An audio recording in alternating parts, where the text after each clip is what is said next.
4 नवंबर को हुए राज्य स्तरीय चुनावों ने अमेरिकी राजनीति को हिला दिया है।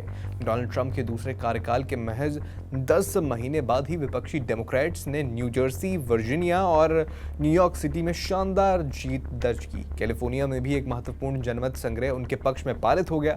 ये नतीजे न सिर्फ ट्रंप की लोकप्रियता पर सवाल उठा रहे हैं, बल्कि 2026 के मध्यावधि चुनाव यानी मिड टर्म्स में रिपब्लिकन पार्टी की सत्ता पर खतरा मंडरा रहा है। आर्थिक परेशानी और रोजमर्रा की जिंदगी के मुद्दों ने वोटरों को डेमोक्रेट्स की ओर खींचा है, ऐसा एक्सपर्ट्स का कहना है। सवाल तो ये उठ रहा है कि क्या ये ब्लू वेव का संकेत तो नहीं है। दरअसल अमेरिका में 2 मुख्य राजनीतिक दल हैं, डेमोक्रेटिक पार्टी और रिपब्लिकन पार्टी। डोनाल्ड ट्रंप के नेतृत्व में रिपब्लिकन पार्टी अभी केंद्र की सत्ता में है, वहीं पूर्व राष्ट्रपति जो बाइडेन की डेमोक्रेटिक पार्टी विपक्ष में है। ट्रंप की 2024 में जीत के बाद मंगलवार का चुनाव अमेरिकी राजनीति का पहला बड़ा टेस्ट था। चुनाव में डेमोक्रेट्स ने तीनों प्रमुख राज्यों में साफ जीत दर्ज की। वर्जीनिया में पूर्व कांग्रेस सदस्य एबिगेल स्पेनबर्गर ने गवर्नर पद पर जीत हासिल की, कब्जा लिया। उन्होंने रिपब्लिकन उम्मीदवार को 52% वोटों से हराया।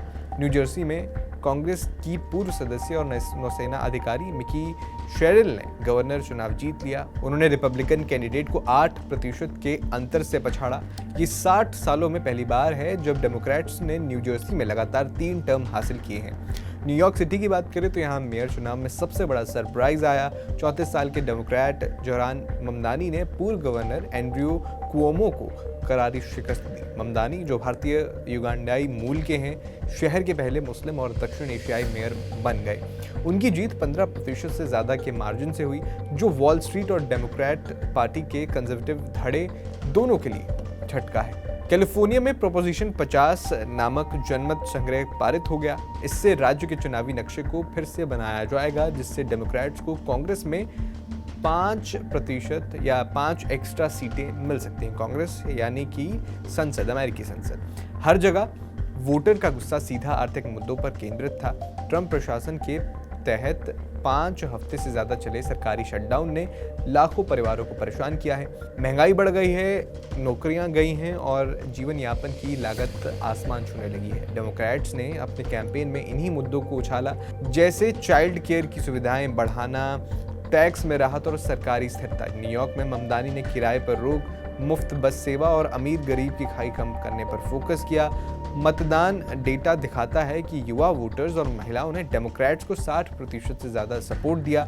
एग्जिट पोल के मुताबिक भी 70% वोटर्स ने अर्थव्यवस्था को टॉप इशू बताया था, जबकि ट्रंप समर्थक इमिग्रेशन और टैक्स कट्स पर अटके रहे। अगर 2026 में ये ट्रेंड चला तो ट्रंप का एजेंडा पटरी से उतर सकता है। ये नतीजे 2018 के मिड टर्म चुनाव की याद दिलाते हैं, जब ट्रंप के पहले टर्म में डेमोक्रेट्स ने अमेरिकी संसद का निचला सदन हाउस जीता था।